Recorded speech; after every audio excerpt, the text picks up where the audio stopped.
32. Today we're going to talk about the tension between faith and free will. What does the Bible say about man's free will? And how does the Bible explain the tension between faith and free will? Let's pray. Let's commit this to the Lord first. Our dearest Father in heaven, we are so very thankful for how you have guided us today. Thank you so much for the wonderful time of praise and worship. Truly, you inhabit the praises of your people. Thank you so much for the wonderful people who came here today. Thank you so much for the wonderful people who are watching this broadcast today. We commit to you this learning time as we always do, and even as we always pray. Everything that will be said and done only for the glory of your name and for the blessing of everyone. This we pray, Father, only in the name of your Son, our Lord and Savior Jesus Christ, by the power of the Holy Spirit. And everybody would just simply say, Amen and amen. Give him praise. Hallelujah to the Lamb of God. Now let's do a very quick review. Now before we do, let me just remind you, napakahalaga po kasi ng pagbabalik-aral. Yan po ay batas ng pag-aaral. Sino mang pumasok sa pag-aaral, hindi pwedeng hindi po nagre-review. Laging tandaan, ang mag-aaral na hindi po nagre-review, ang tawag school bukol. Kaya ho, bukol-bukol ang buhay po niya. Kung seryoso kang mag-aaral, siguradong alam mong ibig sabihin ng importansya ng pagbabalik-aral. Now let me just show you or say to you the science of it, para at least alam natin kung bakit natin ito ginagawa. Remember, repetition brings retention. Hindi mo mamaster ang anumang kaisipan o anumang gawain na minsan mo lang narinig o paminsan-minsan mo lang naririnig. The rule of mastery is repetition. Para ma-master mo ang isang bagay o anumang gawain o kaisipan man, ay kailangan palaging ulit-ulitin. Kaya pag palaging naririnig, namamakat sa isip. Yan po talaga ang ating layunin. Laging ulit-ulitin para mamakat sa ating kaisipan. Ang tunay na mananampalataya naman hindi nababagot sa mga bagay na espiritual, sapagkat sa tuwing naririnig natin, laging sariwa ang kapahayagan ng Panginoon sa atin. Can you say amen? Alam niyo po ba, mga kapatid, na kapag ikaw ay nakapakinig ng isang sermon, pagkalipas po ng isang oras, 50% na lang ang iyong natatandaan. At pagkalipas po ng 24 na oras, 30% na lang ang iyong natatandaan. At tandaan, pagkalipas ng isang linggo, ang sabi po ng mga dalubhasa, 10% na lang ang iyong natatandaan. So, ibig sabihin, nang pumunta kayo ngayon, 10% lang ang natatandaan ninyo nang narinig yung sermon nung nakarang linggo. And now tell me, is there a need for a review? Yes, there is a need. Kaya po nire-review natin upang ating maalaala at maikonekta po natin yung aralin na ating pinag-aralan nung nakaraan at ang aralin na pag-aaralan naman po natin sa araw na ito. Last week we discussed the tension between the three: grace, faith, and works. But today we're going to talk about the tension between the two: faith and free will. Hindi po natin na-mention last week ang patungkol sa free will, sapagat ito sa kanyang sarili ay malaking aralin din po. Kaya ngayon na pag-uusapan naman natin anong tensyon ang namamagitan sa pananampalataya at malayang kalooban.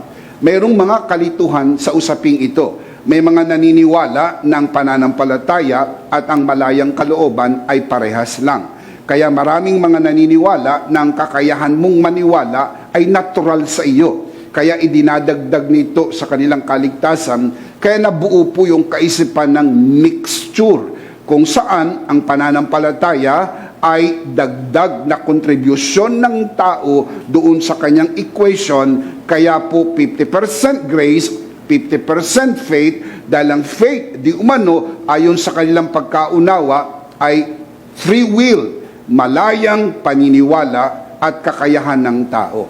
Ito ba ang tinuturo ng Biblia? Ano ang turo ng Biblia patungkol po dito? There is a need for us to look at the scripture, examine the verses, and find out what does the Bible teaches about faith, and what does the Bible teaches about free will, and then we are going to look at all the possible verses that would support the idea. But before we do that, you need to underscore this. Number one, you are not saved by works alone as proposed by all false religions. Lahat ng maling reliyon sa buong mundo ay nagtuturo na ang tao'y maliligtas lang sa kanyang sariling gawa. Kaya laging iniisip ang kanyang sariling gawa.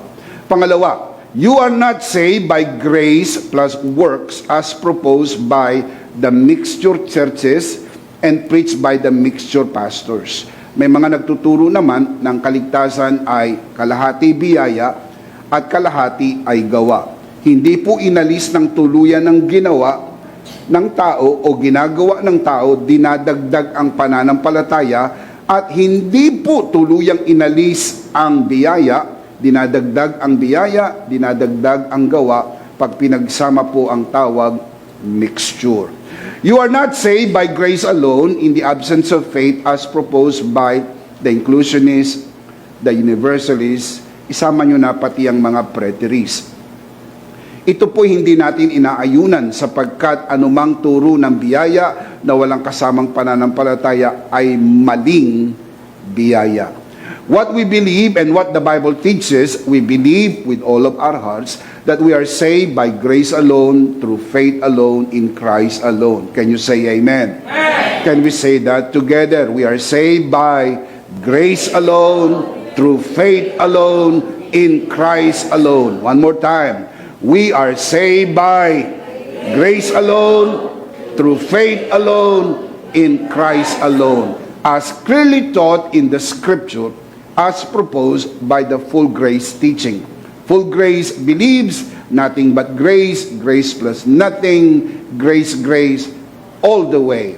Grace is a gift, so is faith, so that no one can boast. Tandaan, laging tandaan, that is the very heart and soul of Ephesians chapter 2, verse 8 to 9. The last line there, so that no one can boast. If you are saved by works alone, you can fully boast.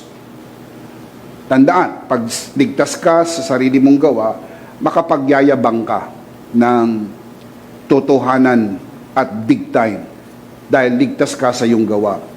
If you are saved by grace plus works, you can still boast. You can partially boast. Kalahati ng kaligtasan mo ay maaari mong ipagyabang. If you are saved by grace alone in the absence of faith, you can falsely boast. Maling pagyayabang naman. Sapagkat ang biyayang walang kasamang pananampalataya, katulad ng pagtuturo po ng mga inclusionists, universalists, kasama mga preterists, ay maling biyaya. Bakit? Maling biyaya dahil walang kasamang pananampalataya. Tandaan, ang kanilang turo hindi na kailangang manampalataya. Dahil sa tinapos na gawa ni Kristo, kaya ito po ay mapanlin lang, dahil binabanggit din yung finished work, dahil sa tinapos na gawa ni Kristo, dahil di umano sa biyaya ng Diyos, automatic, across the board, walang hindi maliligtas, walang mapapahamak, lahat automatic, ligtas na, or at least, sabi ng mga universalists, lahat ay maliligtas. Inuulit-ulit po natin ito sapagkat ang panganib na ito ay nandyan sa inyo pang-araw-araw na buhay. Kayo po ay very much into Facebook. Meron silang broadcast sa Facebook, meron din silang mga lathalain, meron silang mga libro, meron din silang mga broadcast. Kaya kung hindi ka magiging maingat, madadali ka nila dahil parehas ang kanta. Magaganda rin ang mga kantahan, magaganda rin ang mga tugtugan. At magaganda rin ang mga itsura ng mga tao, mukha namang mabait at babanggitin ang finished work of Christ, parang acceptable din naman. Pero ang delikadong parte ay yun pong turo ng kaligtasan ay mali. Itinuturo po nila, hindi na kailangan tumanggap, hindi na kailangang sumampalataya, lahat automatic ligtas na. Delikado po yun. Bakit? Sapagkat ang turo ng Biblia sa John 1:12, lahat ng sa kanya'y tumanggap ay binigyan ng karapatang maging anak ng Diyos. Kanino ibinigay ang karapatang maging anak ng Diyos? Sa mga tumanggap. Totoo bang ang lahat ng tao ay automatic anak na ng Diyos? Hindi. Dahil kung totoo po yun, nagkamali si Jesus ng kanyang sinabi sa kanyang mga kausap, kayo ay sa inyong amang dyablo. Sa makatwid, ang dyablo ay ama, meron din siyang mga anak. Merong children of the devil, meron pong children of darkness, at meron pong mga anak ng kapahamakan. Bakit? Ito yung mga taong tumanggi sa mabuting balita ng kaligtasan, dulot po ng tama at totoong biyaya ng Diyos. Kaya, kung ang tao'y naniniwala na siya po'y saved by grace alone without faith, they can falsely boast. Mga kapatid, if you are saved by grace alone, through faith alone, in Christ alone, you cannot boast. Hindi ka makapagyayabang sapagkat alam mo ng iyong kaligtasan ay biyaya, pati ang pananampalataya para tanggapin ang kaligtasang biyaya ay biyaya din ng Diyos. Kaya tayo po'y naligtas sa biyaya ng Diyos, sa pananampalataya sa ating Panginoong Jesucristo. Shout Amen! Palakpakan si Lord. Hallelujah! Amen. Hindi ba't yun naman talagang nakasulat sa Bible? You have been saved by grace. How? Through faith. Hindi pwedeng alisin ng faith. Hindi pwedeng alisin ng grace. Hindi pwedeng dagdagan ng grace ng works. Kailangan kompletong equation by grace alone, through faith alone, in Christ alone. Can you say amen? Amen. Now you need to hear this very, very clear. There is no salvation without grace. There is no salvation without faith. There is no salvation in half grace. There is no salvation without grace and faith. Kaya ang tunay na turo ng kaligtasan, biyaya sa pamagitan ng pananampalataya. Ang pananampalataya ay malaking usapin patungkol sa ating kaligtasan. That is why we need to talk about the tension between grace, between faith and free will. Dahil yung iba po nalilito sa usaping ito. Maring hindi ikaw. Maring ikaw, dahil matagal mo na itong naunawaan, hindi ka nalilito. Baka ang tinutukoy ko yung katabi mo. O baka ang tinutukoy ko po yung nanonood sa broadcast na ito. Na nangangailangan po siya ng dagdag na paliwanag. Nangangailangan po siya ng dagdag na tukod upang tumibay ang kanyang paniniwala tungkol po sa usapin ng pananampalataya. The tension between faith and free will. We cannot compromise this teaching, mga kabiyaya. Anything that pertains to eternity is truly essential. Remember the old sayings, in essential, there should be unity. Gusto naman natin ang pagkakaisa. Pero kung magkakaisa rin lang naman tayo, magkaisa tayo sa tama. Hindi yung nagkakaisa tayo kahit may tama, kahit may mali, basta magkaisa lang. Ay hindi po. Huwad na pagkakaisa po yun. Sapagat ang tunay na pagkakaisa, upang ito po ay maging totoo, kailangan nagkakaisa tayo sa tamang turo tungkol sa kaligtasan. Pwede tayo magkaiba-iba sa mga kaisipan at mga katuruan na hindi makakaapekto ng ating kaligtasan. Tanggap naman po natin yun. Wala namang simbahang parehas na parehas. Katulad ng walang kambal na parehas, di po ba? So kung napunta ka sa isang simbahan at ang sabi mo, hindi ganito sa church namin. Tama. Dahil wala ka sa church nyo. Obvious ba? Wala ka sa church ninyo. Kaya pag nadayo ka sa ibang simbahan, marami ang pagkakaiba.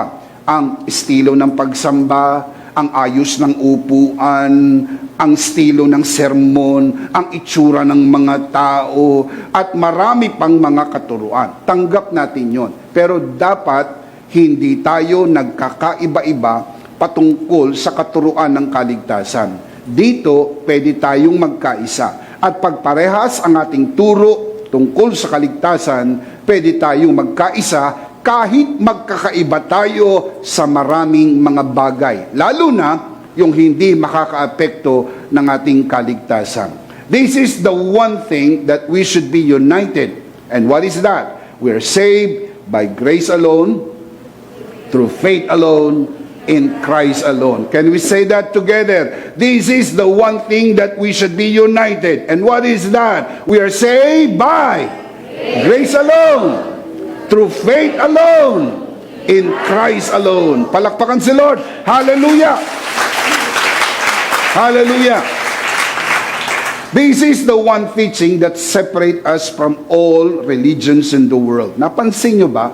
Ito lang naman eh. Ito lang. Marami tayong mga katuruan na katulad. Pero ito lang ang nag-iisang turo na namumukod tangi ang turong ito walang katulad.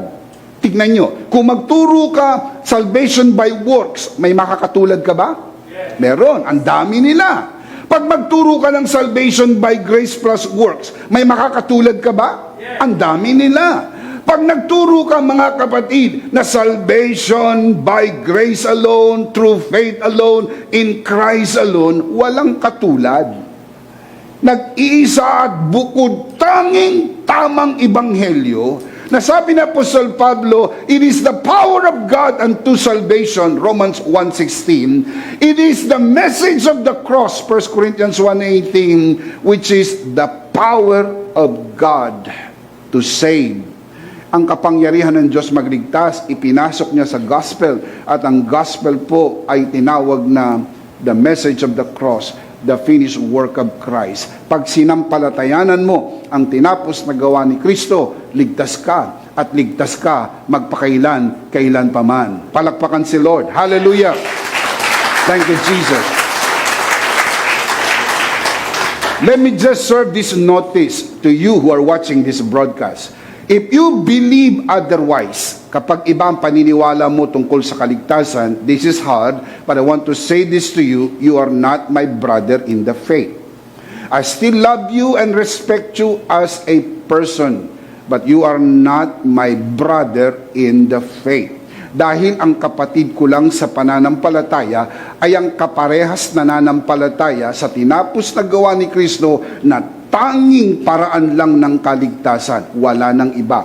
At kung meron kang ibang paniniwala tungkol sa kaligtasan, pag-anib sa simbahan, paggawa ng mabuti, o pagdagdag ng sarili mong gawa sa kakarimpot na bahagi ng tinapos na gawa ni Kristo para ikaw ay maligtas, hindi kita kapatid sa pananampalataya. Sinasabi ko ito ng may paggalang. I still respect you and I still love you as a person, but not as a brother in the faith. Why I say this? Because the Apostle Paul said this.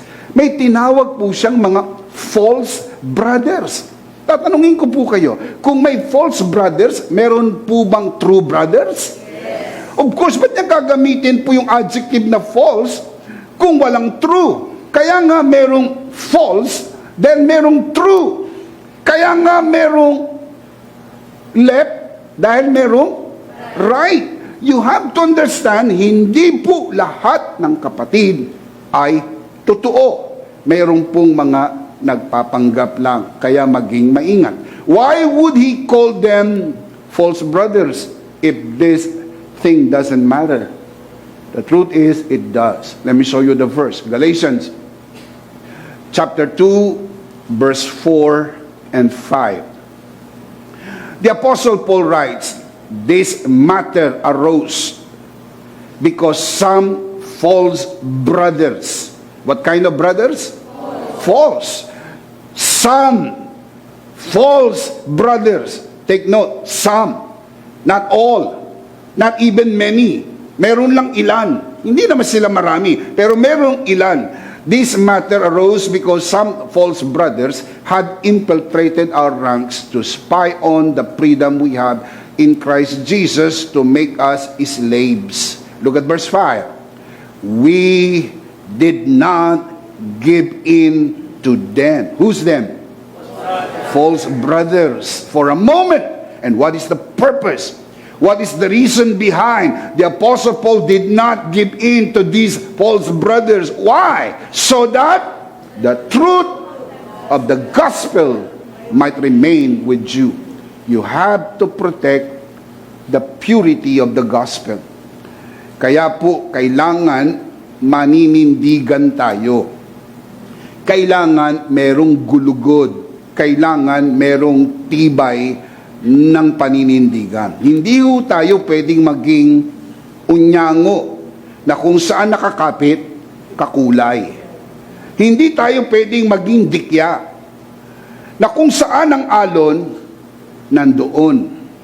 It takes some spines to swim against the current.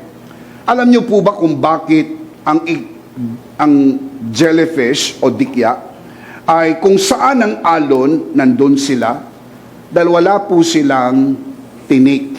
They cannot swim against the current. Kailangan po ng tinik para makalangwi ka, papasalungat sa alon.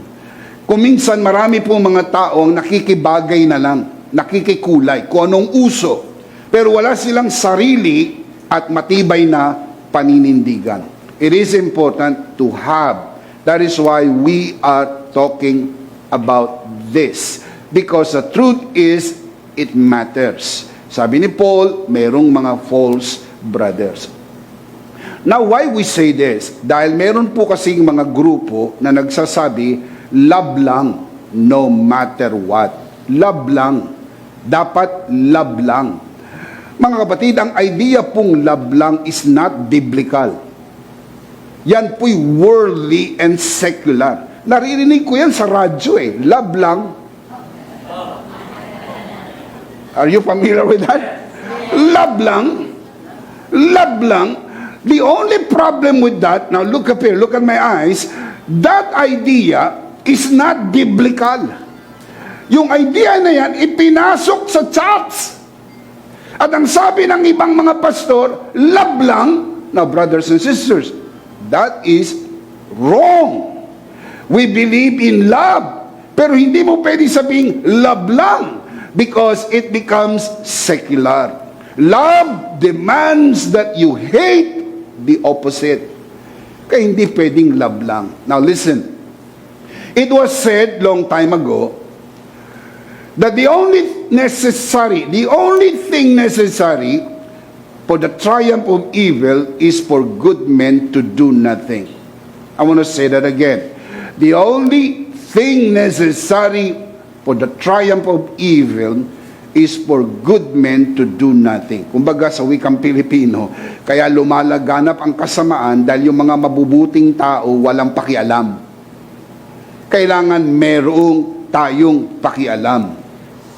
We need to be involved. And so, I say this, the only thing necessary for the spread of false grace is for full grace preachers to say nothing. Pag kinagat natin ang ating pong dila at nagpipipipihan na lang tayo at wala tayong pakialam sa ngalan ng lablang kahit mali ang turo ng kaligtasan, marami po ang mapapahamak ng maling biyaya. Kaya dapat po kumibo tayo. Hindi pwede ang love lang. Now, kung ang tinutukoy ko po ay ang aming church lang, the Lord's community, and I am pastoring our church, I would do this in the most private way. But because EMI is connected to over 500 churches out there and connected with over 40 international locations, we have to make a stand. Sana naiintindihan po ninyo why Bishop Emmy is doing this. I am a very private person. Kung ito pong issue na ito ay pangsimbahan lang po namin, pag-uusapan na lang po namin ito ng pribado sa simbahan po namin. Dahil po ang EMI, isang community and platform na ibinigay ng Panginoon upang mapaglingkuran po natin ang maraming mga pastor at maraming mga simbahan sa Pilipinas at sa ibang mga bansa, kailangan nila itong marinig. Hindi pwede ang love lang, no matter what. I believe in love, pero hindi pwede ang love lang. Why I say this? Because love demands that you hate anything opposite of love. God is a God of grace. That's why God hates pride. Kasi ang opposite ng grace ay pride. Bakit po inoffer ni God ang salvation by grace alone? Kasi the original sin is pride. And the only antidote for pride is grace. Kaya hindi po pwede mga kapatid love lang. Hindi pwede mga kapatid love lang because grace hates pride. Proverbs chapter 6 verse 16 to 17 lists the 7 things the Lord hates. Listen, you can check your Bible if you want to. Pride is the number 1 in the list. Mantakin mo naman, 7 ang kinamumuhian ng Diyos na kasalanan. Sa 7, ang number 1 sa listahan, pride. Why? It is the fall of Lucifer, Isaiah 14. And it is even the fall of man, Genesis chapter 3. God is truth. That's why He hates lies and falsehood. Kaya hindi pwedeng love lang. Kahit may kasinungalingan, kahit mayroong maling turo, kahit na si Jesus ay hindi Diyos, kahit may ibang paraan ng kaligtasan, kahit na nilalapastangan na ang tinapos na gawa ni Kristo, in the name of love, we can just come together, join our hands together? No way. Hindi ako pwedeng sumama sa samahan at grupo na mayroong ibang turo ng kaligtasan.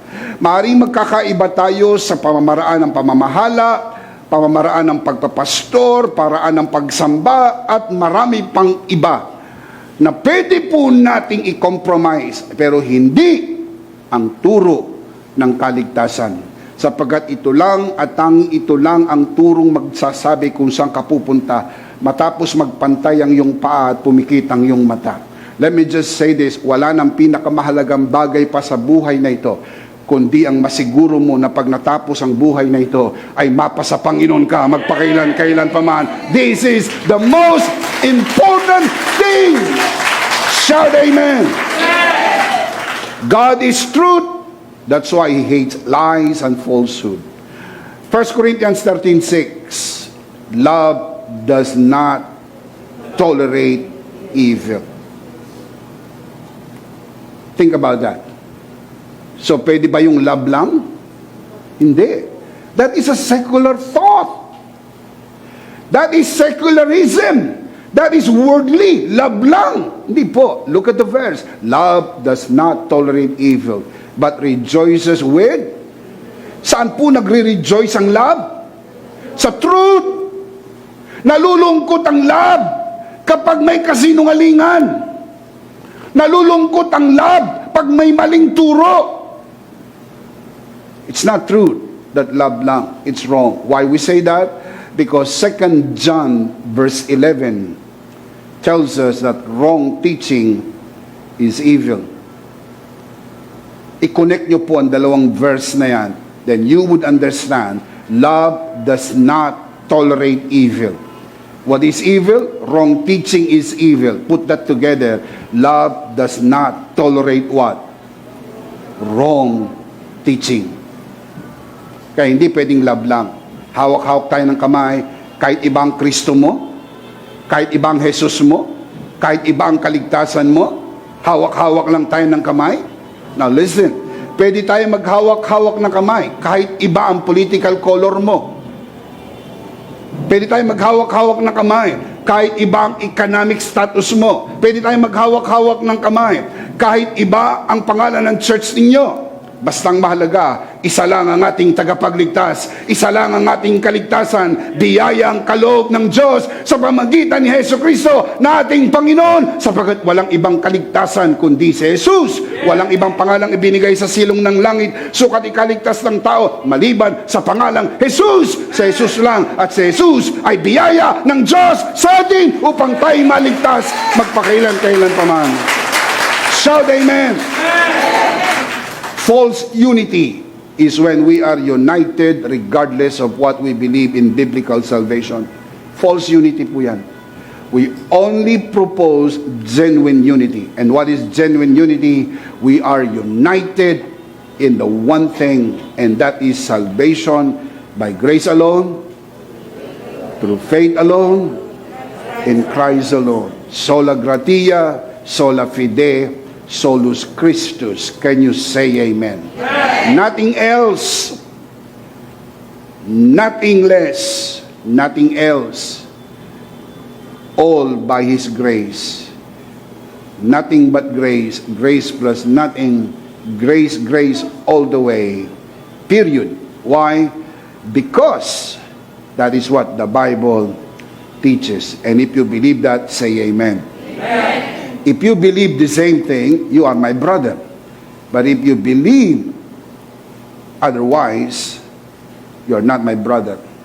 The Apostle Paul calls them false brothers. You see, this is hard. Alam nyo, na kapag ganyan ang paninindigan mo, hindi lahat ng tao matutuwa sa inyo. Sa ganito po bang posisyon ni Bishop Emmy, sa palagay nyo, mananalo ako sa eleksyon? Buti na lang hindi ako kandidato. Pero in that kind of position, mga kapatid, you will have bashers. May mga hindi matutuwa sa iyo, may mga magagalit sa iyo, pero okay lang. Sapagkat the truth is, it is easy to play politics even in the church. It is a lot easier to be a Mr. Nice Guy and play safe. Pero that is not what we do here. The Apostle Paul said, Galatians 4:16, have I now become your enemy because I am telling you the truth? Now look at that. Have I now become your enemy because I am telling you the truth? Now let me just remind you, Jesus was crucified by telling the truth. Philip was stoned to death by telling the truth. The Apostle Paul was beheaded by telling the truth. The Apostle Peter was crucified upside down by telling the truth. The believers, the early believers, were fed to the lions. They were all killed, merciless, by telling the truth. And should we do less? I said no. We should be equally bold. In the same manner that they stood, we need to stand. Mga kapatid, ang problema kung bakit hindi po mabilis ang pagkalat ng tamang ebanghelyo, sapagkat marami na pong simbahan at mga pastor ang nagkompromiso. Okay na yan. Kahit magkakaiba tayo ng pananampalataya tungkol sa kaligtasan, magkakasama pa rin tayo. Hindi po. Pwede tayo magkaiba-iba sa maraming bagay, wag lang sa kaligtasan. Sapagkat ito lang ang tanging turo na dapat magkakaisa tayo, sapagkat ito ang pundasyon ng buhay na walang hanggan. Palakpakan si Lord. Amen. Shout amen. Kaya kapag ang turo mo ay salvation by works, you're not my brother. Kapag ang turo mo salvation by grace plus works, you're not my brother. Kapag ang turo mo salvation by grace without faith, you're not my brother. The Apostle Paul calls you false brothers. That's hard, but you need to know the truth, because the truth will set you free. Can you say amen? Palakpakan natin si Lord. Hallelujah! Thank you, Jesus. We learned in our previous discussion that faith is not ours, it is a gift of God. Pinakita ko na po ito sa inyo last Sunday, I think so. And I need to show you this again para maalala po natin at maging matibay na yung faith ay hindi atin. Para pag mamaya, kapag diniscuss na natin yung tension, ipakikita ko naman sa inyong free will. So at least malalaman natin na yung faith at free will are two separate entities. Kasi yung mga mixture, pinag-iisa lang ito. Kailangan natin hiwain sa gitna para mapaghiwalay. So let me show you this. You can see this on the big screen para makikita nyo po. Look up here. Ephesians chapter 2 verse 8 to 9. For it is by grace you have been saved. How? Look at this. Through faith. You have been saved by grace through faith. Look at the next line. And this, not from yourselves. Ano yung tinutukoy na this not from yourselves? Faith. Look up here. And this not from yourselves, referring to faith, it is the gift of God. Ano po yung tinutukoy na the gift of God? Yung faith. Not by works. Ano yung po yung tinutukoy na not by works? Faith. Anything, listen up, anything na galing sa'yo by works. Kaya kung yung faith, ayon sa turo ng mixture ay sa iyo, considered works yan. Pag dinagdag mo yan sa equation ng salvation mo, mixture ang equivalent po niyan. Marami mga pastor hindi po naintindihan yon. Sabi nila, hindi kami mixture. Hindi daw sila nagtuturo ng grace plus works. Kasi dalawang mukha po ang mixture. Yun pong saved by grace plus works, yung works doon good works. Yung isa namang mukha ng mixture ay saved by grace plus faith. At yung faith na yon ay galing sa iyo, works pa rin yun. Kaya babagsak pa rin yun sa mixture. Para hindi maging mixture, kailangan yung faith hindi sa iyo. Kasi anything na galing sa iyo, papasok mo sa equation ng salvation, that will be mixture. Halo yun eh. Pag puro, lahat sa Kanya. Pag halo, kalahati sa iyo. Mahina ang dating ng hindi puro. Tanong mo sa katabi mo, mas malakas ang puro. Tama? Tinatanong ko kayo, pag puro, mas malakas ang tama? Tumba ka. Pagka puro. Kaya ang purong biyaya, ito. For it is by grace you have been saved. Tell me how? Through faith. And this refers to faith, not from yourselves. It is the gift of God, refers to faith. Not by works, refers to faith. Why? Because faith is not yours. What is the end result? So that no one can boast. Now, I did explain that to you last Sunday, and I am explaining that to you now as if I did not explain that to you last Sunday. And you have to forgive me because I just love explaining this because this is the heart and soul of what we believe. Pero this time, allow me to explain this gamit po ang Greek grammar. Let me just do this way. Like any other grammar, there are rules. For example, sa English grammar, meron tayong tinatawag na subject-verb agreement. Pag nagsulat ka ng sentence, dapat mag-a-agree yung subject mo sa verb. Kapag ang subject mo singular, dapat yung verb mo singular. Kapag po ang subject mo plural, dapat ang verb mo plural. Magagalit sa iyo ang English teacher mo pagka mali po yung iyong subject-verb agreement. Basic na basic yon. Tawag dyan English 101. The same with Greek grammar. In a Greek sentence, Greek words must agree together. Kailangan nag-a-agree yan. Hindi po pwedeng magkakakontra-kontra po yan para maging tama yung construction ng Greek sentence. Now, let me just show you this so you would understand. For it is by grace you have been saved through faith, and this not from yourselves, it is the gift of God, not by works, so that no one can boast. Sa Greek, mas madali ma-spot. Mas madali may spot. Kasi, yung word po na grace, ang case po niya nasa dative. So, tandaan, kailangan magkaka-agree po sila sa case. Listen, it is by grace you have been saved. How? Come on, tell me. You have been saved. By grace you have been saved. Tell me how? Through faith. Yung faith po mga kapatid, ang Greek word po pistis. By the way, ang Greek word po ng grace, charis. In this sentence, ang ina-analyze natin yung sentence po na ito.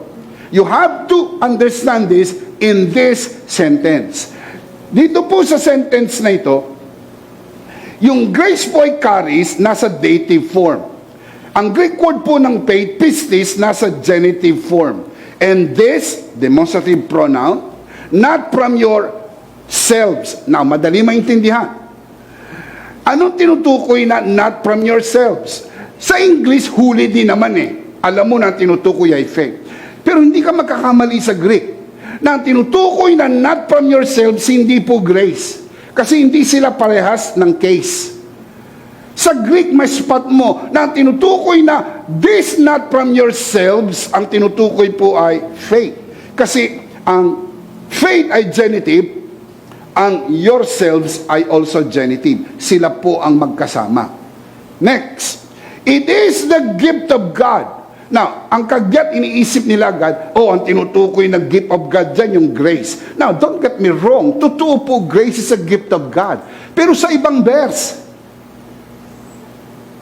naunawaan niyo po, sa ibang verse, merong verse na nagsasabi that grace is a gift of God. At totoo naman, because the word charis meaning gift, it's a gift of God. But in this particular verse, Ephesians chapter 2 verse 8 to 9, ang tinutukoy pong gift of God, hindi yung grace. Ang tinutukoy na gift of God, yung faith. How do we know for a certain? Kasi pareha sila ng case, genitive. Now listen, not by works. Anong tinutukoy na not by works? Obviously, alam natin, by grace is not by works. Correct. Sa ibang verse, pero dito, sa verse na ito, ang tinutukoy na not by yourselves ay yung faith. How do we know? Pareha silang genitive. So, kailangan makita mo, sa Greek sentence, kailangan ang kanilang case magkakaparehas. In the same manner, in a different grammar, meron pong rules. Dito, yung rule, kailangan yung mga words na ginagamit sa Greek sentence ay magkakasama para merong agreement, hindi nagkakalituhan at hindi po nakukonfuse ang mga bumabasa. Kasi binabasa natin, translation na lang. Pero pag tinignan po natin sa Scripture, especially sa Greek writings, then we will understand na madali may spot. Kaya hindi ka na malilito. Alam mo nang tinutukoy po nito ay faith. Number 1, faith is not from yourselves. Number 2, faith is a gift of God. And number 3, faith is not by works. Now, look at this from the Living Bible. Look at this. You can see this on your screen. Because of His kindness, you have been saved through trusting Christ. And even trusting is not of yourselves. Di na. Even trusting is not of yourselves. It. Ano tinutukoy na it? Trusting. It too is a gift from God. So maliwanag na yung faith hindi sa'yo. So at least may separate na po natin. When we talk about tension between faith and free will, maintindihan mo na. There is a tension between the two. Because some say they are the same. But we say, no, they are not the same. Faith is spiritual while free will is natural. Natural ang free will. Lahat ng tao merong free will. Pero hindi lahat ng tao ay may faith. Ang tao po spiritually dead, kaya wala po siyang spiritual entity. Wala kang spiritual life. Paano ka nagkaroon ng spiritual entity? Hindi po nakakapagligtas ang free will. Hindi po. Ang nakakapagligtas po ay ang faith. Pero kailangan mong gamitin ang free will para matanggap mo yung faith na magliligtas sa iyo. Did you get that? Kailangan mong gamitin yung free will. Lahat ng tao may free will. Ang free will po kasama na nung ipinanganak ka. Ang free will ay kasama na nung nilikha ng Diyos ang unang tao. Man was born with natural free will. Man being spiritually dead, wala po siyang faith, pero meron siyang free will. Na maraming mga tao ang mali ang paliwanag tungkol po sa pananampalataya. Iniisip nila ang ganitong uri ng paliwanag. Let me just explain it this way.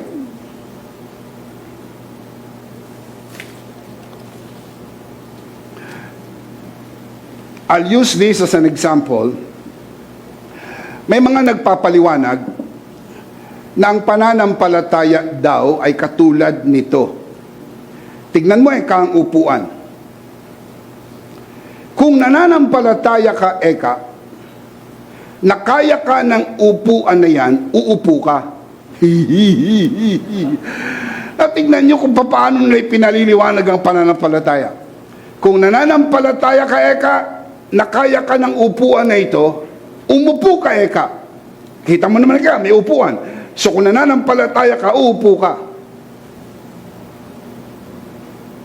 Oo niya. Now, the only problem with that kind of explanation, pardon me, that is stupid.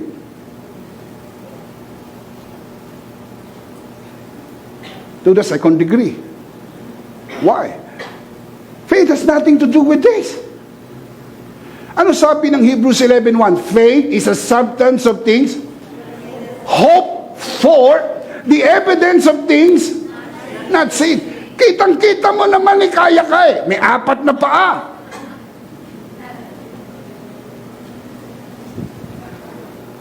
Tingin ko kaya naman ako nito. So, upo ako. Hindi o pananampalataya yon. Tawag doon, kahangalan. Alam nyo kung anong pananampalataya? Ito.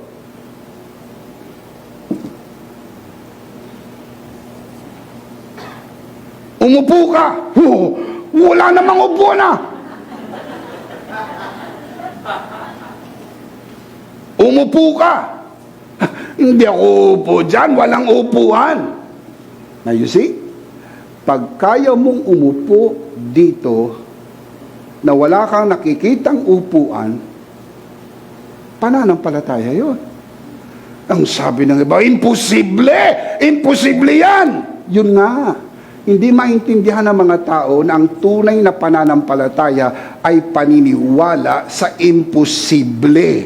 Pero nagiging posible dahil ang Diyos ay Diyos na magagawa niya ang lahat ng bagay sapagkat siya ay Diyos na makapangyarihan sa lahat. Pag sinabi namin, sumampalataya ka sa tinapos na gawa ni Kristo sa krus, imposible. Hindi ko nga alam kung totoong merong krus. Hindi ko nga alam kung merong Jesus na ipinanganak. I was not even there. Ang pinabasa ko lang ay ang mga pahina ng isinulat. Di ko nga alam kung tama ang sulat niyan. Di ko nga alam kung sino nagsulat niyan. Ang daming tanong sa isip mo sapagkat maraming bagay na itinatanggi ng isip mo. Sapagkat ang gusto mong paniwalaan ay yung mga kaisipang pasok sa natural mong kaisipan. Hindi na po pananampalataya yon. Ang pananampalataya ay tinatanggap mo ang salita ng Diyos sa pamagitan ng kanyang tinapos na gawa. Ako ay ligtas na. Hindi ko nakitang nangyari yon. I was not even there when it all happened. But I believe the Bible is the Word of God. I believe that it all happened there. I believe I am saved by the finished work of Christ. Shout amen. Kaya ang tunay na pananampalataya, mga kapatid, ay ang pagtanggap ng hindi kapani-paniwala. Pero natanggap mo dahil sa pananampalataya. Palakpakan si Lord. Amen. Amen. Ibalik ko po ito at baka may umupo dito. Palakpakan natin si Lord. Hallelujah! Come on, give Him praise, give Him praise! Na, lahat ng sinabi ko sa inyo ay introduction pa lang. And if you think I am joking, no, I'm not. Let me share with you 3 things you need to know about man's free will. 3 things you need to know about man's free will. Number 1, it is God-given. Free will is God-given. God gave Adam and Eve free will. Ability to think, ability to make decision, ability to choose. Free will ang tawag dyan. Genesis chapter 2 verse 16. Very important. The Lord God told the man, you are free to eat from any tree in the garden. See right there, the word free. You are free. Free will is God-given. Lahat ng tao ay merong malayang kalooban. Hindi lahat may pananampalataya. Pero lahat ng tao ay may malayang kalooban. Ang pananampalataya dumarating lang sa pakikinig at sa pakikinig ng salita ng Diyos. O salita ni Kristo, to be even more exact. Nang dumating ang salita ni Kristo, nagkaroon ka ng pananampalataya. Pero nung ikaw ay ipinanganak, meron ka ng malayang kalooban. So, it is God-given. Number 2, man's free will is not absolute. Write it down, it is not absolute. Meaning, it has limitation and restriction. Huwag niyo sasabihin na ang kalooban ng tao ay absolute. Hindi po. Only God's will is absolute. Merong will ang tao, free will, given by God, pero naglagay ang Diyos ng restriction. May bakod. Kumbaga, sinabi ng Diyos, malaya ka within the parameters ng limitation and restriction na nilagay ng Diyos. Let me show you. Genesis chapter 2 verse 16 again, and then we'll jump to verse 17. The Lord God told the man, what did God say to the man? You are free to eat from any tree in the garden. Is it true? Lahat ng bunga ng puno sa hardin ay malayang makakain ng tao? Yes, lahat. Lahat, ibig sabihin lahat. Maliwanag, you are a free moral agent. Now, look at verse 17. But, what is but? Contrasting conjunction. But, you must not eat from the tree of the knowledge of good and evil, for when you eat of it, you will surely die. You know the story very well. Alam nyo naman kung ano nangyari. Kinain nila ang bawal na bunga. Pero sinabi po ba ng Diyos na mayroong limitation? Come on, tinatanong ko kayo. Sinabi ba ng Diyos na mayroong limitation? Yes. Naglagay ba ang Diyos ng restriction? Yes. Very clear. You are free to eat, but you must not eat from the tree of the knowledge of good and evil, for when you eat of it, you will surely die. Genesis chapter 3 records the fall of man. Nung kainin nila ang bawal na bunga, alam niyo ang istorya. Man did die spiritually. Spiritual death means separation from God. Ang tao ay nahiwalay sa Diyos. And that is according to the scripture. We believe the scripture. Ang interesting part nito ay ano ang ginawa ng Diyos matapos makain ng tao ang bawal na bunga. Maraming nangyari doon sa Genesis chapter 3. Sinumpa ang lupa, sinumpa ang tao, sinumpa ang babae sa pagsisilang ng sanggol. At another part of the story is that sila po ay pinalabas ng Diyos sa hardin. Yung iba, pag nababasa po yun, iniisip nila na ito'y parusa ng Diyos sa tao, inilabas sa hardin. Now, you have to think na ang buong mundo'y hardin. Doon lang po sila pinalabas sa hardin ng Eden for a reason. Pero yung nilabasan po nila, dahil creation po yun, maganda pa po ang mundo noong unang panahon. Hardin pa rin, mga kapatid, ang labas ng hardin ng Eden. Ang tawag doon, labas ng hardin. Pero hardin pa rin. Nandun sila sa hardin ng Eden. Now, you may ask a question, why? Ako po'y naniniwala hindi ito parusa. sapagkat ibinigay na po yung result nung kanilang fall doon po sa unang bahagi ng Genesis 3. Now, look at Genesis 3:24. And God drove the man out. He placed on the east side of the garden cherubim and flaming sword, flashing back and forth to guard what? The way to the tree of life. Pinabantayan po yung puno ng buhay. Ibig sabihin, ang kalayaan ng tao mayroong restriction. Paano kung isipin ng tao, kainin ko rin ang bunga na yan. Kainin ko rin ang bunga na yan. Gusto ko rin kainin ang puno ng buhay. Matapos kainin ang bawal na bunga, bunga ng pagkakilala ng mabuti at ng masama. Kung isipin ng tao, gusto ko rin kainin ang bunga ng puno ng buhay. Pwede po ba o hindi? Hindi. Ibig sabihin, kahit gustuhin ng tao, naglagay ang Diyos ng restriction. So, ibig sabihin, dalawang kalooban. Kalooban ng Diyos at kalooban ng tao. Hindi po kayang daigin ng tao ang kalooban ng Diyos. Did you get that?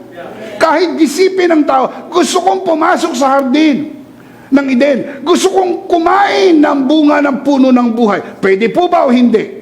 Hindi. Naglagay ang Diyos ng cherubim. God placed cherubim and flaming sword back and forth. So, meron pong gwardya ang puno ng buhay. 24/7, binabantayan ng puno. Why?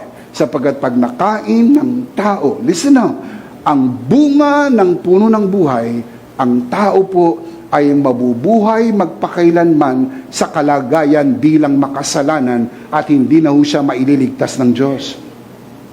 Naintindihan niyo po, ng pagpapalabas ng Diyos sa tao sa hardin ng Eden, hindi parusa, kundi pagmamahal ng Diyos.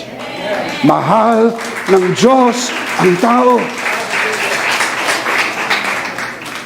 Man, in his free will, cannot decide to eat the fruit of the tree of life. Naglagay ang Diyos ng limitation. Man cannot use his free will against God's sovereign will. Now listen, sa sobrang kasama ng tao, hindi po pwedeng maisip ng tao na isang araw pindutin yung push button at magkaroon ng nuclear war sa buong mundo. That will not happen. I know my Bible. Kahit sobrang sama ng tao, hindi darating ang isang araw na biglang pipindutin ang push button, sasabog ang nuclear bomb at magkakaroon po ng pagkawasak sa buong mundo. Not now. Not now. Kailangan mo nang bumalik ng ating Panginoong Jesucristo, kunin ang kanyang mga anak at mapa sa Panginoon tayo magpakailan-kailan pa man. Amen. Why I believe that? Because it is according to God's will. Kailangan bumalik ang Panginoong Hesus, kunin ang kanyang iglesia at mapa sa Panginoon magpakailan-kailan pa man, at ang mundo ay papasok po sa 7 taong kapigatian kung saan maghahari ang Antikristo sa buhay na ito, sa mundong ito ng 7 taon. Pero hindi po ngayon, hindi pa po ngayon. Sagana ang biyaya ng Diyos. Kailangan po nyo ang biyaya ng Diyos. Panahon ito ng biyaya. Shout amen. This world is not going to end in a nuclear war. This world is going to end in the hand of Jesus. Sapagkat pagka pinaligiran na po ang buong Israel ng lahat ng pinagsanib na puwersa ng Antikristo at pipindutin na po nila ang nuclear bomb that would annihilate Israel dun po sa Battle of Armageddon, bubukas ang mga langit at bababa ang Panginoon, King of Kings and Lord of Lords. Sasagipin niya ang Israel mula sa kamay ng Antikristo, sapagkat ito ang kalooban ng Diyos. Shout amen. What I'm saying is this: God's will is sovereign over man's will. Meron ka rin kalooban, pero yung kalooban mo merong limitasyon. Ang kalooban ng Diyos ang walang limitasyon. Palakpakan si Lord. Amen. Amen. I believe that with all of my heart. Number one, it is God-given. Number two, it is absolute. I'll close with this. Number three, it's personal. God cannot decide for you. No one can decide for you. Not even the devil cannot decide for you. Only you and you only can decide for yourself. Kaya personal po yan eh.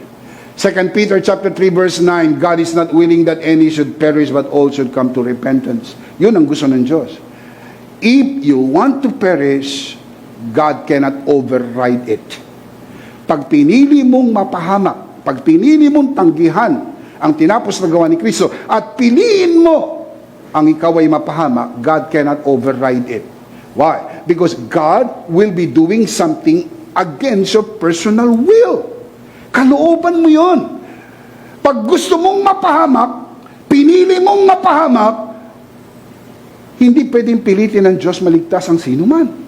Kaya may mga nagtuturo ng tinatawag na irresistible grace. Pag gusto ng Diyos ligtas lahat, kaya ayaw mo hindi. Ano to? Kakalad ka rin ka ng Diyos sa langit? Hinihila ka ng Diyos sa langit? Tatanungin ko kayo, napakaganda ng pag-ibig. Pero sinong taong gustong pilitin kang ibigin ang ayaw mo? Naunawaan niyo po ba yun? Ang hirap nun. Pag-gising mo sa umaga, ikaw na. Ikaw ba talaga? Ikaw na naman? Ikaw pa rin? Oh. Wala kang nagawa. Pinilit ka. Kaya nga bawal yan sa batas, yung tinatawag na shotgun marriage. Kaya pag nagkakasal ako, tinatanong ko yung mga kinakasal ko, ikaw ba'y naparito ng kusang loob? Hindi ka pinilit at tinakot ng sino man. Bakit? Kasi kapag pinilit ho yun o tinakot, walang bisa ho yun. Walang bisa yung kasal. Tawag dun kasal-kasalan. Asa-asawahan. Hindi totoo yun. Kailangan yung dalawang nasa wastong gulang, nasa altar, at sasabihin, kusang loob, akong naparito. Hindi pinilit at tinakot. O yun. Ganun din. Hindi ka pwedeng pilitin ng Diyos pumunta sa langit. Ang gusto mo si Satanas?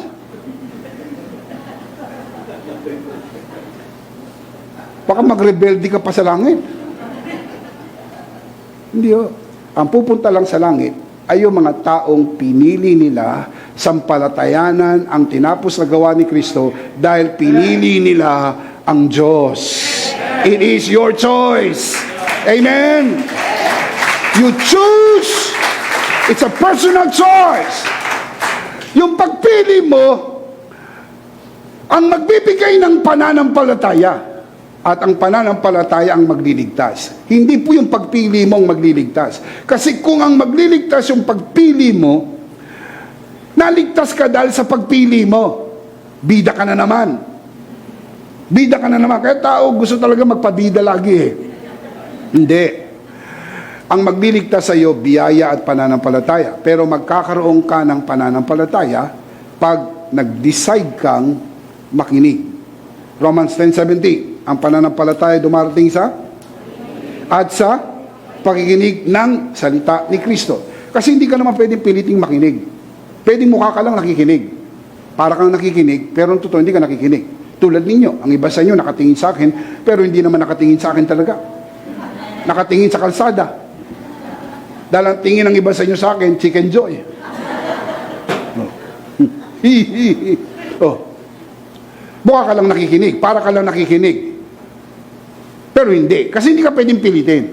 Pero pag sinabi mong pakinggan ko nga yan, pasya mo na yon. Pag nagsabi kong pakinggan ko nga yan, ayun na. Nag-decide ka na. Darating ng pananampalataya. Romans 10:17. At pagdating ng pananampalataya, tatawag ka. Romans 10:13. Whoever calls on the name of the Lord shall be saved. Ba't ka naligtas? Tumawag ka. Ba't ka tumawag? Dahil may pananampalataya ka. Paano ka nagkaroon ng pananampalataya? Ginamit mo ang iyong malayang kalooban, pakinggan ang mensahe ni Kristo. Pag ipinangaral ang mensahe ni Kristo, open field po yun. Para sa lahat, para makapakinig sila. Pero ang tao, kailangan magpasyang makinig. At pag nakinig, magkakaroon ng faith. Pag nagkaroon ng faith, tatawag, pagtawag, maligtas. At pag naligtas, ligtas, magpakailan-kailan pa man. Palakpakan si Lord. Amen! Amen. Yung iba kasi namimiloso po. Nanampalataya. Tapos bigla nagbago isip. Sabi niya, ayaw ko naman manampalataya. Ligtas pa ba yan? Ang tanong ko sa inyo mga kapatid, hindi na magbabago isip mo. Sigurado ka? Oo. Bakit? Sapagkat nung ikaw ay magpasyang maligtas, ikaw ay naging alipin na ng katuwiran. Sino ba ang nasusunod? Ang amo o ang alipin? Amo. Bago ka naligtas, ikaw ang amo sa sarili mo. Pero nung maligtas ka na, hindi na ikaw ang amo. Kaya huwag kang amu-amuhan. Alipin ka na. O bisip, di naging alipin ulit tayo. Oo naman. Pero masaya dahil mabuting Panginoon ang umaalipin sa atin. Amen. Alam niyo kung ano lang naman ang masama sa alipin? Pag nalagay ka sa masamang Panginoon, lupit. Kaya nga noong unang panahon ng mga alipin, mga kapatid, ay binibigyan ng pagkakataon after 7 years or after 50 years on the Jubilee, palalayain sila. Laya na. Pero yun pong mga alipin na nakakita ng mabuting Panginoon, magdi-decide yun. Sabi nila, ayaw ko nang lumaya. Gusto ko nang maging alipin mo, magpakailan-kailan pa man. Pero kailangan may testigo. So pupunta sila sa mga elders para patutuhanan na nag-decide na siya, ayaw niya nang umalis. Lalagyan ng hikaw sa tenga. Bubutasan yung kanyang tenga bilang patotoo na siya ay alipin sa pagpapasya. Slave by choice. Kasi meron pong slave by chance. Ikaw ay naging alipin dahil sa sinakop yung bansa ninyo, natalo kayo, lahat ng natirang buhay, kinalagkad papunta doon sa kanilang bansa at inalipin ng masamang Panginoon. Pero pag nakatapat sila sa mabuting Panginoon, kahit laya na sila, ayaw na nilang lumaya. Sapagkat sabi nila, saan pa ako pupunta? Dito masarap ang pagkain. Dito tinatrato kaming tao. Hindi tulad doon sa iba, tinatrato kaming mga makina, hindi na kami pinagpapahinga, tinatrato kaming busabos, pinapakain sa amin mga natira. Grabe yung amo na yon. Pero dito sa amo ko, ang bait. Ang bait. May bonus. May 13-month pay. May pasyal. Mayroong mga blessing and favor. Kaya sabi niya, nag-decide na ako, hindi na ako alis. Kaya ang tawag sa kanya, bond slave.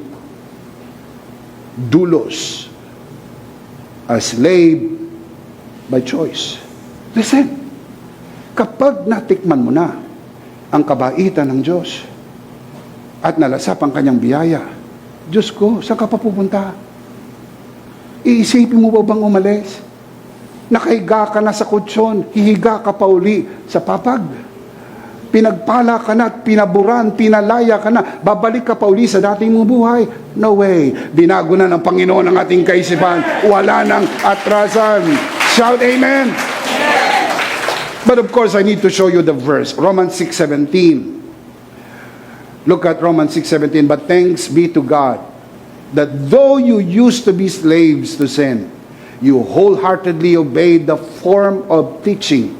What is the context of Romans chapter 6? Ang last part ng Romans chapter 5, bago pumasok ang Romans chapter 6, it's all about grace. Grace, grace, grace. Pagdating sa chapter 6 verse 1, it's all about grace. Ang topic po is grace. Ang tinutukoy pong teaching dyan is the teaching of grace. You wholeheartedly receive the form of teaching, obeyed the form of teaching, referring to grace, to which you were entrusted. Look at verse 18. You have been set free from sin and have become slaves to righteousness. Kapag alipin, sino nasusunod? Ang amo o ang alipin? Come on. Tinatanong ko po kayo, kayo nagpapatagal. Kung sumasagot po kayo, baka offering na tayo. Kapag merong amo at merong alipin, sinong nasusunod? Amo. Ang amo. Mga kapatid, the moment you got saved, you have surrendered your will to the good Lord. Slave does not operate according to his own free will, but according to his master's will. That's why Paul calls himself servant of Christ, bondservant of Christ, slave of Christ. Interesting, ang tawag ni Paul, I am a prisoner of Christ. He never calls himself prisoner of Rome. Why? Because he is now under the will of Christ. The moment you got saved, you do not belong to yourself anymore. Hindi na ikaw may-ari ng buhay mo. Kaya kung mag-aasawa ka, nagpe-pray ka, Lord, ipili mo ako. Hindi yung pili ka ng pili. Napili mo, bungi. Na hindi ko tinutukoy ngipin. Bungi sa lahat. Sapagkat tingin mo lang maayos, pero tingin ng Lord hindi maayos. Alam ng Lord ang maayos para sa iyo. Kaya magtiwala ka kay Lord. Meron siyang magandang plano sa buhay mo. Palakpakan si Lord. May magandang planong Lord sa buhay mo. Amen. 1 Corinthians 6:19 up to 20. You are not your own. You were bought at a price. Therefore, honor God with your body. Meaning with your life. Di na ikaw may-ari ng buhay mo. Itong gagawin ko, itong plano ko, ito bibilin ko. No. Pray about it. Pray about it. Doon ako titira, itong gagawin ko, bibilin ko yan, bibilin ko lahat. I can buy all. I can buy you. Everything I can buy. No, you cannot. Sabi ng Bible, you are not of your own. We all belong to Christ. Siya ang magdi-decide. Lord, kalooban mo po ba na kami tumira sa probinsya? Kalooban mo ba tumira kami sa ibang bansa? Kalooban mo po ba ang negosyo nito? Kalooban mo po bang mapangasawa ko ito? Ayoko talaga, Lord, pero ito ba kalooban mo? Lord, ito po ba talaga? Makakabuti ba ito sa akin, Lord? Oh, Lord, hindi ko gusto. Sabi ng Lord, huwag ka mag-alala, anak, magugustuhan mo rin yan. Sundin mo ang kalooban ng Lord. Huwag ka magplano sa sarili mo. Itong gusto ko. Planado na lahat, planado ko ng lahat. Listen, alam niyo po ba na kahit planado ng lahat, pero hindi matuloy ang anumang plano? Yes. Maraming bagay na pwedeng makialam ang Diyos. Kaya para wag na magkagulo-gulo ang buhay, sabihin mo na lang, Lord, I'm yours. Sa iyo ko, Lord. Nag-decide na ako, alipin mo po ako. Kung ano ang gusto mong mabuti para sa akin, hindi ako tatanggi. Gusto ko ang kalooban mo, Lord. I want your will for my life. Shout amen. Colossians chapter 3 verse 3, for you died. Patay ka na. Patay na o mamamatay pa lang? Patay na. Yung patay ba, tinatanong anong gusto mo? Kaya nga yung patay, hindi nakakapili ng isusuot niya eh. Ang pumipili yung buhay eh. Kaya nga siniguro bago mamatay, sinabi na ito suot ko ha. Oh, itong kahon ko ha. Dito nyo ako ilalagay ha. Oh. Kasi kung hindi hinabili, nako, titipirin niya ng mga anak. Oh. Hindi nakaka-decide, patay na eh. Sino magdi-decide? Yung patay o yung buhay? Oh, tignan niyo yung verse. For you died. Patay na eh. And your life is now hidden with Christ in God. Look at the next line. When Christ, who is your life. Sinong buhay mo? Si Christ. Hindi ang boyfriend mo. Hindi ang girlfriend mo.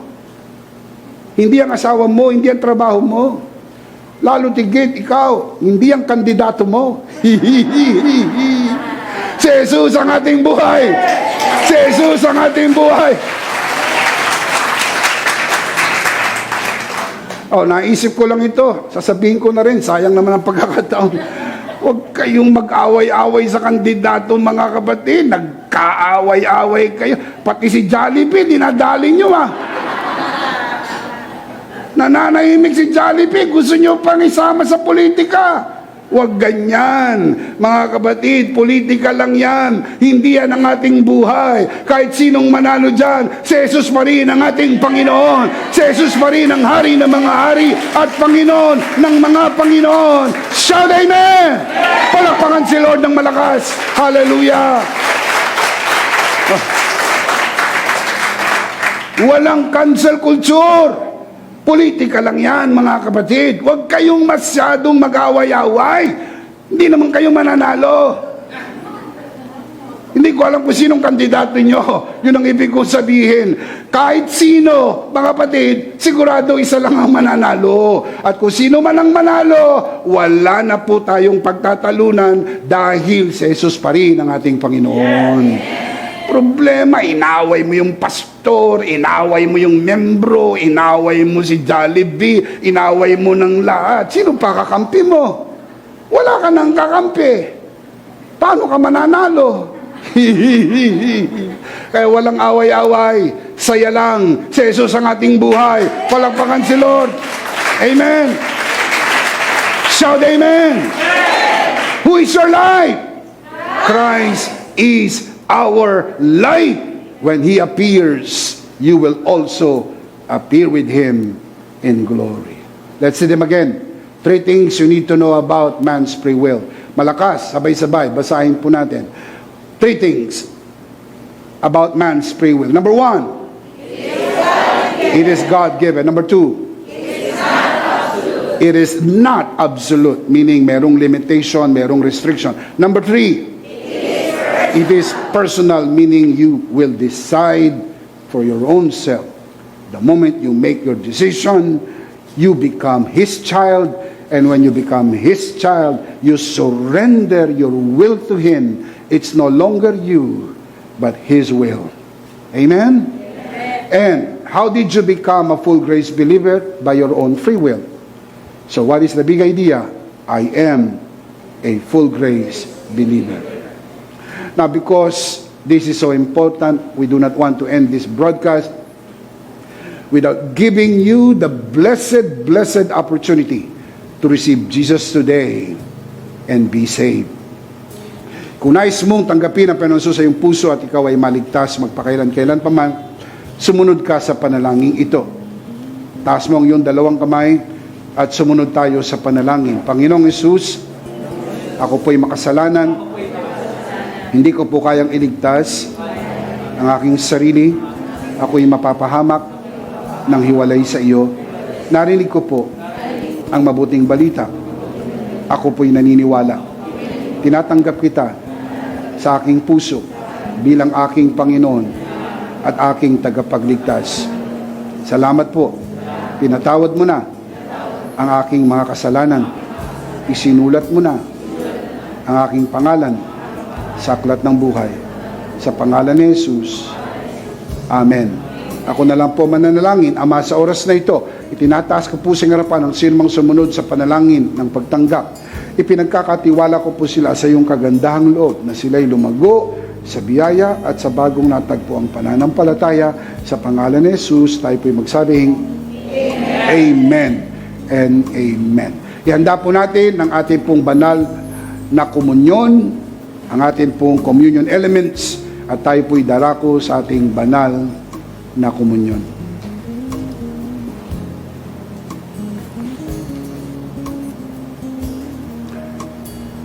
Let's do this together, mga kabiyaya. Ito ang aral na tinanggap ko sa Panginoon at ngayon naman ay binibigay ko sa inyo. Nang gabing si pagkanuloy dumampot siya ng tinapay, kanyang pinagpira-piraso at kanyang sinabi, ito ang aking katawan na pinagpira-piraso dahil sa inyo. Gawin niyo to bilang pag-alaala sa akin. Sabay-sabay po natin gawin.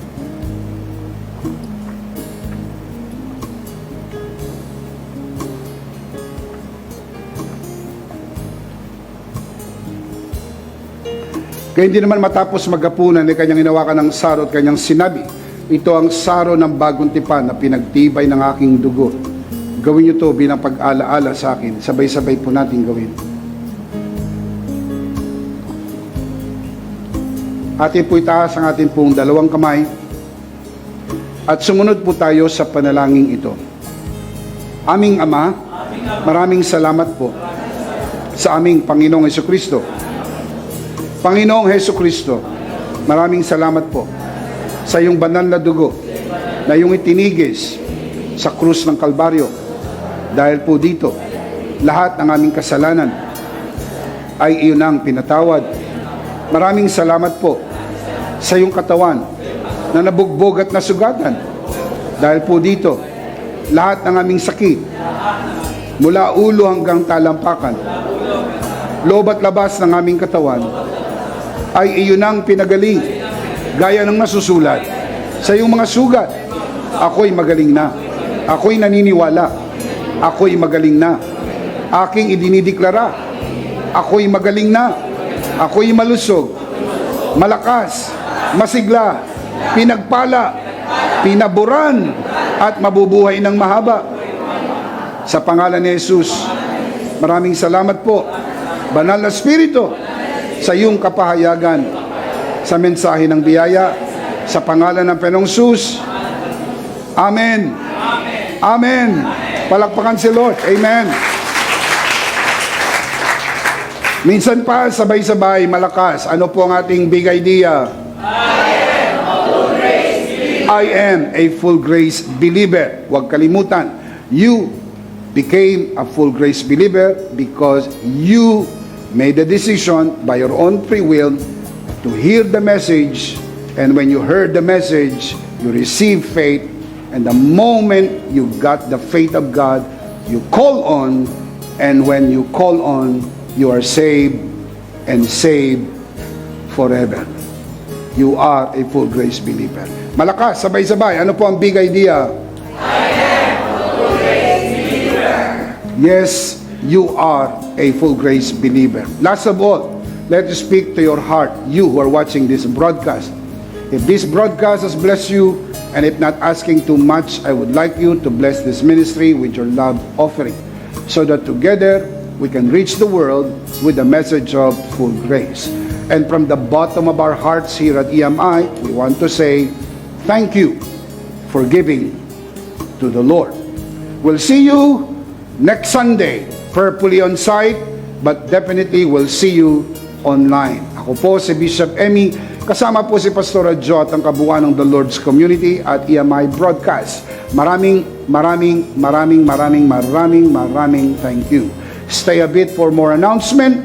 Stay safe, stay blessed, stay connected. Always remember, in Christ, you are Charito.